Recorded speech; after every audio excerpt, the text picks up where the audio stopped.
এই fertilised egg in general কিন্তু ছবিতে দেখতে পাচ্ছেন এটা হচ্ছে জরায়ু।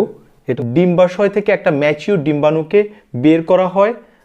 আসসালামু আলাইকুম ভিউয়ার্স, আমি ডাক্তার আনোয়ার পাটোয়ারি। আজকে আমি আপনাদেরকে জানিয়ে দেব জরায়ুর বাইরে গর্ভধারণ কি, এটা কেন হয় এবং এটা ডায়াগনোসিস ও চিকিৎসা আমরা কিভাবে করে থাকি সেটা সম্পর্কে আমি আপনাদেরকে জানিয়ে দেব। যারা জরায়ুর বাইরে বা গর্ভাশয়ের বাইরে গর্ভধারণ সম্পর্কে আগে কখনো শুনেন নাই তাদের জন্য বিষয়টা স্ট্রেঞ্জ মনে হতে পারে। যদিও এই জরায়ুর বাইরে গর্ভধারণের জন্য প্রতি বছর এই পৃথিবীতে হাজার হাজার মহিলা মারা যাচ্ছেন এবং তাদের অধিকাংশই আমাদের মতো উন্নয়নশীল দেশের মহিলা।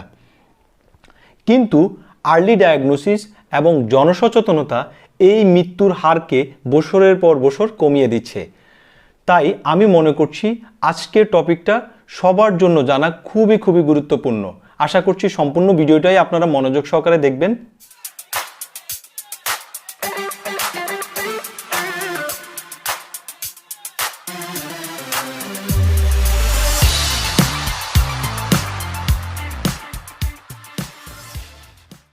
মূলত জরায়ু বা গর্ভাশয়ের বাইরে গর্ভধারণকে মেডিকেলের ভাষায় আমরা অ্যাক্টোপিক প্রেগন্যান্সি বলি।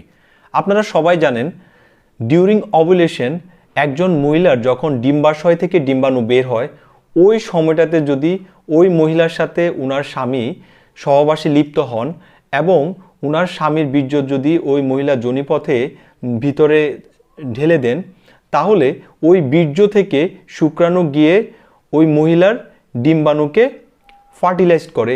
এই ফার্টিলাইজড এগ ইন জেনারেল কিন্তু জরায়ুর ভিতরে অ্যাটাচ হওয়ার কথা, কিন্তু যদি জরায়ুর ভিতরে অ্যাটাচ না হয়ে জরায়ুর বাইরে অন্য কোথাও অ্যাটাচ হয় এটাকে আমরা অ্যাক্টোপিক প্রেগন্যান্সি বলি। এখন আপনাদের মনে একটা প্রশ্ন কাজ করছে নিশ্চয়ই যে জরায়ুর বাইরে অন্য কোথায় কোথায় গর্ভধারণ হতে পারে। আসুন ছবির মাধ্যমে আমি সম্পূর্ণ বিষয়টা আপনাদেরকে আরও ক্লিয়ার করে বুঝিয়ে বলি। এখানে আপনারা একটা ছবি দেখতে পাচ্ছেন।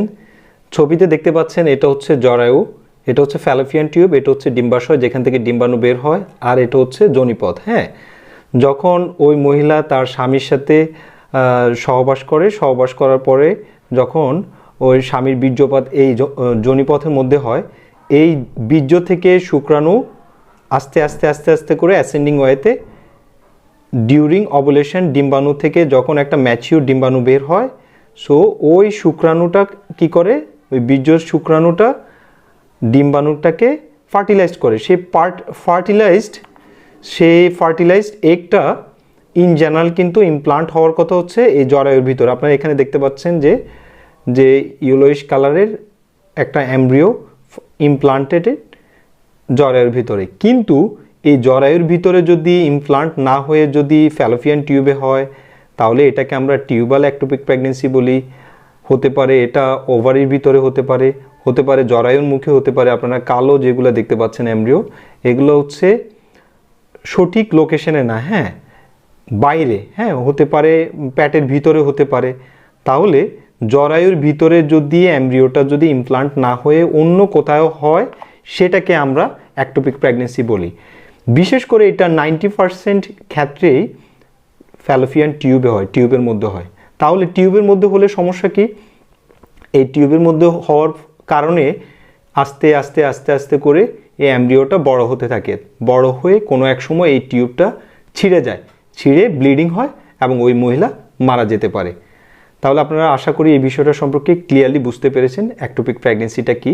Ectopic pregnancy in one sentence I can say যে জরায়ুর ভিতরে এই জায়গাটাতে যে অ্যামব্রিওটা বা মানে ফার্টিলাইজড এগটা যদি ইমপ্লান্ট না হয়ে অন্য কোথাও হয় সেটাকে আমরা অ্যাক্টোপিক প্রেগন্যান্সি বলবো। হ্যাঁ, এখন আসুন জানা যাক অ্যাক্টোপিক প্রেগন্যান্সি হলে কোন কোন লক্ষণগুলো দেখা যেতে পারে। অ্যাকচুয়ালি অ্যাক্টোপিক প্রেগন্যান্সি এর অধিকাংশ লক্ষণই নর্মাল প্রেগন্যান্সি এর মতো, তাই লক্ষণগুলা বা লক্ষণ দেখে আপনি শিওরলি এটা অ্যাক্টোপিক প্রেগন্যান্সি এটা বলতে পারবেন না। তবে হ্যাঁ, এই লক্ষণগুলো দেখা গেলে আপনারা অবশ্যই একজন গাইনোকোলজিস্টের পরামর্শ নেবেন।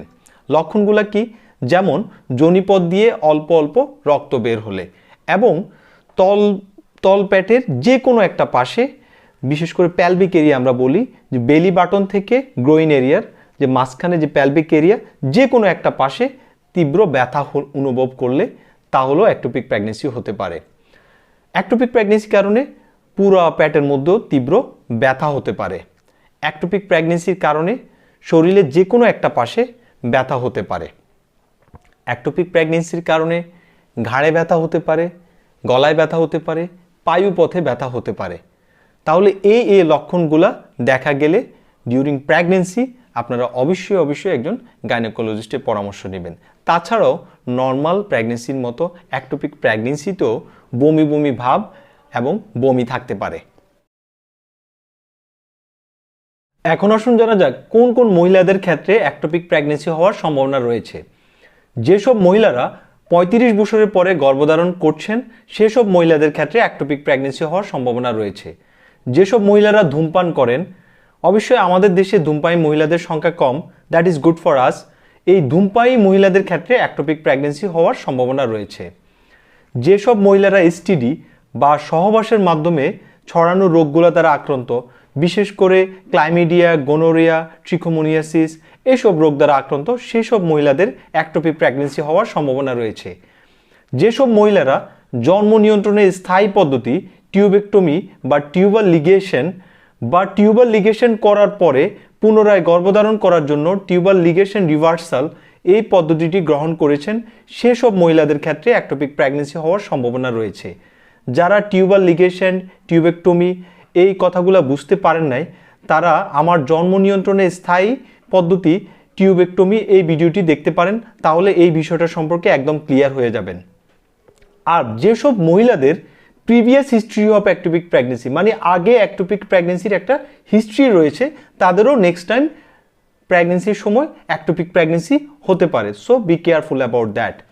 অ্যান্ড যেসব মহিলারা যে fertility treatment IVF, in vitro fertilization যেটাকে বলা হয়, আইভিএফ এই প্রক্রিয়াটা গ্রহণ করেছেন, তাদের ক্ষেত্রেও অ্যাক্টোপিক প্রেগনেন্সি হতে পারে। আইভিএফটা হচ্ছে মূলত মহিলাদের ডিম্বাশয় থেকে একটা ম্যাচিউর ডিম্বাণুকে বের করা হয়, দেন হচ্ছে ওই মহিলার হাজব্যান্ডের বীর্য বা অন্য পুরুষের বীর্য যদি ইফ নেসেসারি হয়, তাহলে বীর্যটাকে ল্যাবের মধ্যে ওই বীর্য থেকে শুক্রাণু নিয়ে ল্যাবের মধ্যে ওই ডিম্বাণুকে, ওই ম্যাচিউর ডিম্বাণুটাকে ফার্টিলাইজ করা হয়। দেন ফার্টিলাইজ করার পরে ওই অ্যাম্বিওটাকে পুনরায় মহিলার জরায়ুর মধ্যে ইনসার্ট করা হয়। হ্যাঁ, ইনশাল্লাহ in future I will make another video about it and I will explain in details about IVF. So সংক্ষেপে বলে রাখলাম এটা হচ্ছে IVF. সো যেসব মহিলারা IVF পদ্ধতিটি গ্রহণ করেছেন তাদের ক্ষেত্রেও জরায়ুর মধ্যে কনসেপশনটা না হয়ে, এই ইমপ্লান্টেশনটা না হয়ে জরায়ুর বাইরে হতে পারে, মানে অ্যাক্টোপিক প্রেগনেন্সি হতে পারে। এখন আসুন জানা যাক অ্যাক্টোপিক প্রেগনেন্সি আমরা কিভাবে ডায়াগনোজ করব। অ্যাক্টোপিক প্রেগনেন্সিও কিন্তু এক ধরনের প্রেগনেন্সি, তাই অ্যাক্টোপিক প্রেগনেন্সির কারণেও কিন্তু মাসিক বন্ধ হয়ে যাবে। মাসিক বন্ধ হয়ে যাওয়ার কারণে তখন ওই মহিলাটা ডাক্তারের কাছে আসবে, maybe she is pregnant, to confirm that. তাহলে আমরা ডাক্তাররা প্রাথমিক অবস্থায় বলি প্রেগনেন্সি টেস্ট করার জন্য। যদি প্রেগনেন্সি টেস্ট পজিটিভ আসে তাহলে ডাক্তাররা বলে থাকেন ইন জেনারেল আলট্রাসোনোগ্রাফি করতে, এবং আলট্রাসোনোগ্রাফির মাধ্যমে আমরা কনফার্ম হই যে কনসেপশনটা কি জরায়ুর ভিতরে হয়েছে, অ্যাম্ব্রিওটা কি জরায়ুর ভিতরে আছে, নাকি ফ্যালোপিয়ান টিউবে আছে, নাকি ডিম্বাশয়ের ভিতরে আছে, নাকি জরায়ুর মুখে আছে, এটা আমরা আলট্রাসোনোগ্রাফি করেই কনফার্ম হই। লাস্টলি অ্যাক্টোপিক প্রেগনেন্সি আমরা কিভাবে ট্রিটমেন্ট করি। অ্যাক্টোপিক প্রেগনেন্সি আমরা ওষুধ এবং সার্জিক্যালি দুইভাবেই কিন্তু আমরা অ্যাক্টোপিক প্রেগনেন্সি ট্রিটমেন্ট করে থাকি। ওষুধের মাধ্যমে আমরা তখনই অ্যাক্টোপিক প্রেগনেন্সি ট্রিটমেন্ট দিতে পারি যখন আমরা আর্লি ডায়াগনোজ করতে পারি। যদি আমরা খুব আর্লি ডায়াগনোজ করতে পারি যে এটা অ্যাক্টোপিক প্রেগনেন্সি, তাহলে আমরা এই টাইপ অফ কেমোথেরাপি ম্যাথোট্র্যাক্সেট ইঞ্জেকশন আমরা দিয়ে থাকি, এবং ম্যাথোট্র্যাক্সেট এই ইঞ্জেকশনটা মূলত অ্যাম্ব্রিওটার বৃদ্ধিটাকে এটা স্টপ করে দেয়। হ্যাঁ, this is way we can treat by medication ectopic pregnancy. And another way হচ্ছে যদি আমরা লেটলি ডায়াগনোজ করি তাহলে সেক্ষেত্রে কি হয়, সেক্ষেত্রে আমরা সার্জিক্যাল প্রসিডিওর, ল্যাপারোস্কোপিক্যাল সার্জারির মাধ্যমে সেই অ্যাম্ব্রিওটাকে আমরা বের করে নিয়ে আসি। আর যদি না করি তাহলে কি হতে পারে, তাহলে সেই অ্যাম্ব্রিওটা আস্তে আস্তে করে ফ্যালোপিয়ান টিউবের ভিতরে বড় হয়ে কোনো এক সময় ফ্যালোপিয়ান টিউব রাপচার হয়ে যেতে পারে অ্যান্ড রাপচারের কারণে ওই মহিলার ইন্ট্রা অ্যাবডোমিনাল ব্লিডিং মানে তার ভিতরে পেটের ভিতরে রক্তক্ষরণ হয়ে ওই মহিলা মারা যেতে পারে। So it's very very dangerous. তাই আমি বলবো অ্যাক্টোপিক প্রেগনেন্সি হলে বা মনে হলে আপনারা অবশ্যই একজন গাইনোকোলজিস্টের শরণাপন্ন হবেন। There is still lots of things to tell about it. Inshallah in future I'll make another video about it. That's all for today. সবাই ভালো থাকবেন, সুস্থ থাকবেন। আল্লাহ হাফেজ।